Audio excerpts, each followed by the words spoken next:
What's up, guys? Malignaggi, Paulie TV.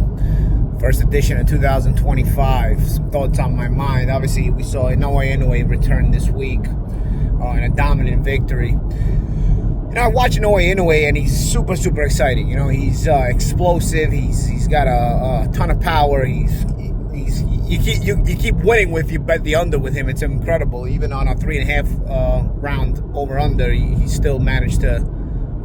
Actually, no, I think I did go just over. So, but this is where to the point where the odds makers have to literally make the over unders 3.5 rounds. It's insane. Never seen a fighter like this. As he goes up the weight classes, you're starting to wonder. You know, he's with this guy Kim. He looked bigger than him. And he's going up in weight. He's obviously growing into these weight classes. I personally don't think you can grow into these weight classes naturally. I mean, it's not even a matter of opinion, actually. So I don't even know why I said I think. This is natural science and logic. But I'm starting to wonder with Inoue, right? I mean, he doesn't feel any shots. Guys hit him. He's very hittable because he's so committed to his offense. Guys are punching with him. And they're landing. I mean, he obviously got dropped a couple of fights ago, but even Kim, the guy he just fought, you know, landing some pretty good shots was game. You know, it's just his power just doesn't match Inoue's power, and his chin doesn't match Inoue's chin. Even though he takes a lot of these shots cleanly, even when he did go down a couple of fights ago, he was a flash knockdown. He got up right away. I don't know, man. It's an exciting fighter, but you know, it leaves some I wouldn't say suspicion, but definitely some thoughts in your mind, right? I mean, at this point, we're in this kind of boxing, this kind of sport, this kind of world in general, right? Where I feel like all sports are gonna leave you with this kind of suspicion with some of these athletes. I don't even think fans even really care anymore, and the safety of fighters doesn't really prioritize. Safety of athletes doesn't really prioritize much anymore, anyway. So I guess it's kind of you do it at your own risk and see what you can make out of it, you know. It's still exciting. Some people would say that, hey man, lax drug testing should be probably the norm, and might make things even more exciting.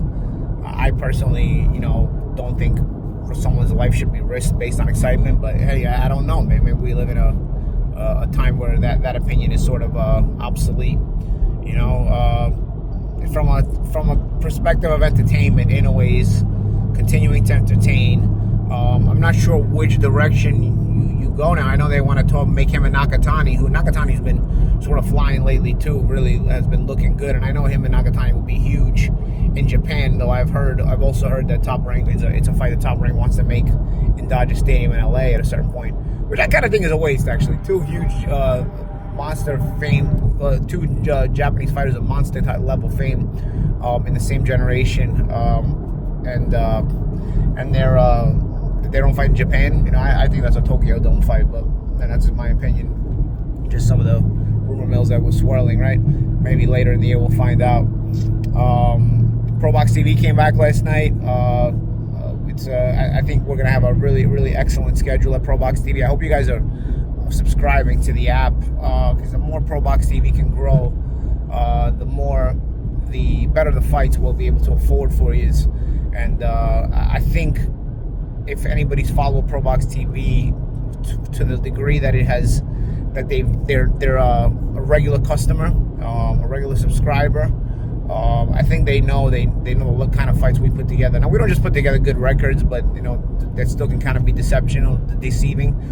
We put together good records head to head, and odds makers once again last night just can't figure it out, as we had a plus 375 underdog win in our co-main event last night. So it's one of those things where, you know, if you make great fights and you prioritize the entertainment of fans, I think, you know, you'll be able to come up with a good product where, you know, it won't be the typical of what boxing had started to become for a long time, which is you make pretty good fights, but you kind of know who's going to win. I love the fact that at ProBox TV we constantly make fights where, for the most part, you really can't put your finger on the pulse and say, okay, I think this guy's going to win going into the fight, you know? And the odds makers' odds have constantly proven that, you know? We've had a lot of upsets, and even whether they're upsets or not, they typically end up being good fights. Ironically, the fight I'm talking about last night that wasn't upset actually wasn't exciting at all. It ended up kind of being a dud, but that's sort of a rarity at ProBox TV. But yeah, I'd tell everybody, you know, we look forward to an exciting 2025 in boxing, as we always do. We're kind of optimists as boxing fans, right? There's always fights that could be made, and the fans would love to see and want to be made. I hope Gervonta Davis starts to fight guys that we actually want to see him fight. My thoughts on Gervonta are a little bit weird because I think he's got all the talent in the world, and as a boxing fan, I'd love to see those talents tested in a better way. You know, I was very impressed with the Frank Martin fight. I think Lamont Roche is a good little fighter, but he's a perennial contender who's been a pro for probably almost 10 years and finally just won a world championship, you know. And also he's a guy who's a weight class lower. So it's not a guy who's kind of cemented and has any substance to be a pay-per-view opponent for a fighter like Gervonta Davis, who you're kind of already sort of wanting to demand seeing against the Shakur Stevensons of the world, and even the some of the other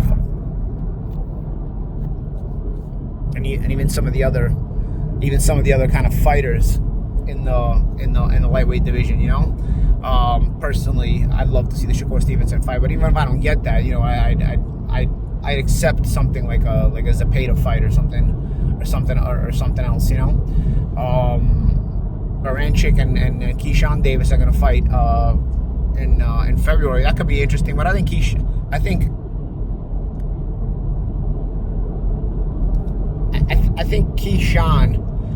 Keyshawn is a guy who is developing and could be a pretty good fighter, but I'm not sure you put him in with Gervonta Davis quite yet, you know, especially when again you've got Shakur who's been there for a while, you know.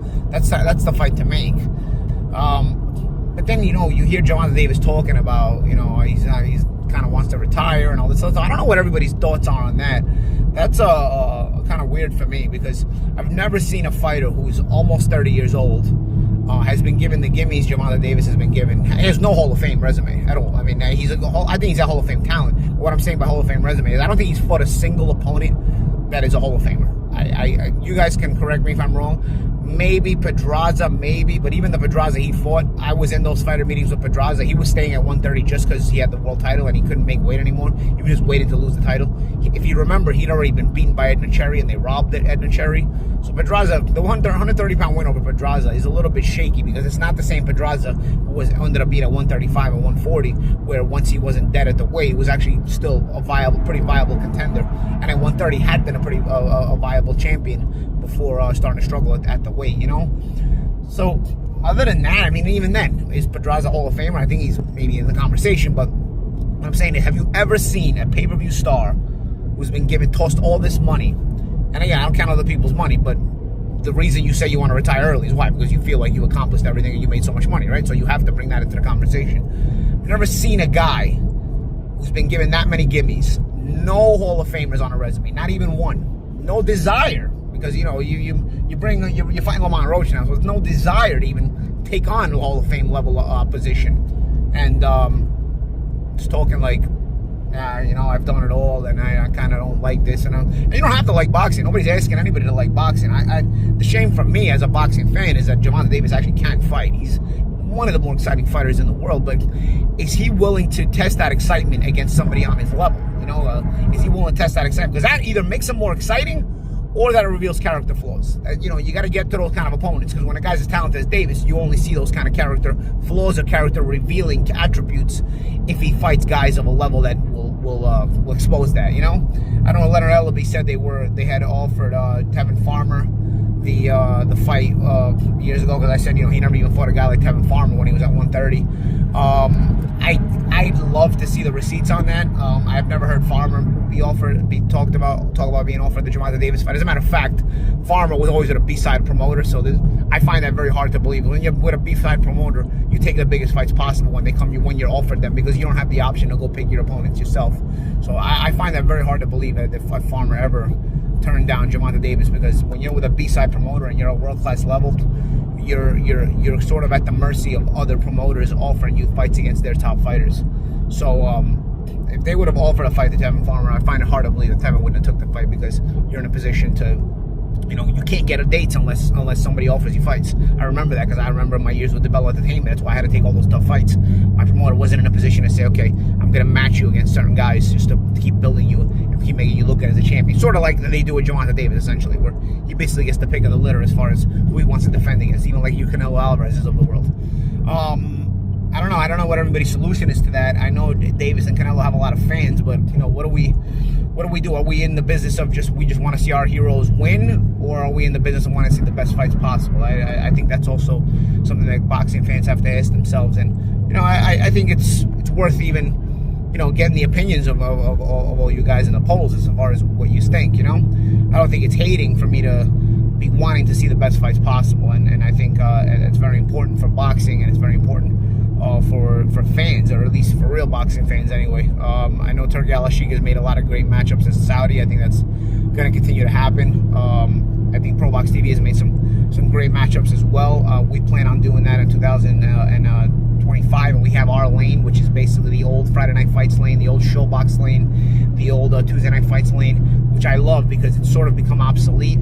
So at ProBox TV, we sort of have this lane to ourselves, and I think it's a very, very important lane. You know, I think it's important to give these kind of contenders who aren't always with the A-side promoters, this kind of exposure, or even the guys that are with the A-side promoters, but sort of on the back burner of the roster, but they're still talented. I think it's important to give these kind of guys exposure because they could develop into something that you want to see against a high-level fighter.